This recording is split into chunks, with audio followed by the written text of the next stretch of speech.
लोगों के मन की बात पढ़ने वाले बागेश्वर धाम के पीठाधीश्वर पंडित बाबा धीरेन्द्र कृष्ण शास्त्री लगातार चर्चा में बने हुए हैं। बागेश्वर धाम सरकार के नाम से मशहूर भारतीय कथावाचक पंडित धीरेन्द्र कृष्ण शास्त्री आज किसी परिचय के मोहताज नहीं है। हिंदू धर्म संस्कृति को आगे बढ़ाने में बागेश्वर धाम सरकार अहम भूमिका निभा रहे हैं। धीरेन्द्र कृष्ण शास्त्री के चाहने वालों की भी आज के समय में कमी नहीं है, लेकिन क्या आप जानते हैं कि बाबा बागेश्वर लोगों के मन की बात पढ़ने के लिए कितने रुपए लेते हैं? धीरेन्द्र कृष्ण शास्त्री की नेटवर्थ कितनी है, या फिर क्यों उनकी कथा में लोगों की इतनी भीड़ उमड़ी रहती है? तो आइए आज हम आपको इस वीडियो में बताते हैं कि आखिर बाबा बागेश्वर की कुल कमाई कितनी। दरअसल बागेश्वर धाम के पंडित धीरेन्द्र शास्त्री एक सामान्य परिवार से आते हैं। उनकी पारिवारिक स्थिति काफी खराब रही है। एक समय ऐसा था जब उनके घर में खाने का अभाव रहता था।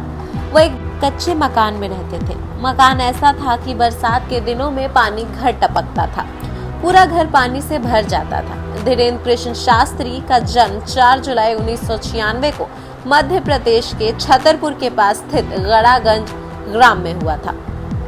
उन्हीं के गांव में एक प्राचीन बागेश्वर धाम का मंदिर था। उनके दादा पंडित भगवान दास गर्ग भी यहाँ रहते थे, जिन्हें धीरेन्द्र शास्त्री अपना गुरु मानते थे। आपको बता दें कि मीडिया रिपोर्ट्स के मुताबिक बागेश्वर बाबा के नेटवर्थ 19.50 करोड़ रुपए है।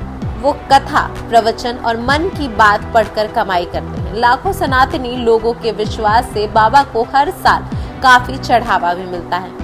अनुमान के मुताबिक बाबा की एक कथा 15 दिन तक चलती है, जिसके लिए उनकी फीस करीब 1 से 1.5 लाख रुपए रहते हैं। आप सोच सकते हैं 1 से 1.5 लाख रुपए। आपको बता दें कि बागेश्वर बाबा हर दिन 3.5 लाख रुपए की कमाई कर लेते हैं। वहीं रोजाना करीब 8,000 रुपए कमाते हैं। बाबा के पास उनका अपना एक पुराना घर है, गदा और एक प्याला है जो वो अपने साथ हमेशा रखते हैं। बाबा लोगों के मन की बात पढ़ लेते हैं। कोई भक्त अपनी समस्या लेकर उनके पास आता है तो वे पहले ही उसे कागज पर लिख कर दे देते हैं और उसका समाधान भी बताते हैं। दरअसल बागेश्वर धाम के सरकार का कहना है कि ध्यान विधि का नतीजा है, जो सनातन धर्म की सदियों पुरानी परंपरा है।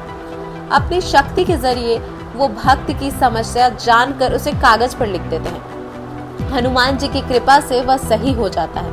हनुमान जी की गदा की तरह दिखने वाला यह मुकद्दर हमेशा बागेश्वर महाराज के साथ रहता है। उनका कहना तो यह भी है कि इसी मुकद्दर से उन्हें शक्तियां मिलती हैं। धीरेन्द्र कृष्ण शास्त्री से यह सवाल हुआ कि क्या वो लोगों से कहते हैं कि जितना चाहे दान दे दो, मकान, फ्लैट, घोड़ा गाड़ी, एफडी, सोना चांदी दे दो, तो धीरेन्द्र शास्त्री ने कहा कि इसमें हमारा डिस्क्लेमर रहता है।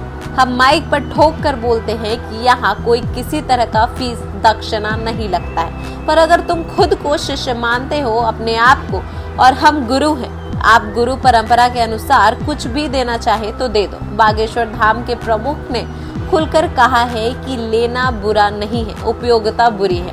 लेकर उसका सदुपयोग करते हैं, दुरुपयोग करते हैं। कोई देता है तो हम गुरु के नाते लेते हैं। हम उस परंपरा से हैं जहाँ अंगूठा तक गुरु को दे दिया जाता है, हम भी लेते हैं।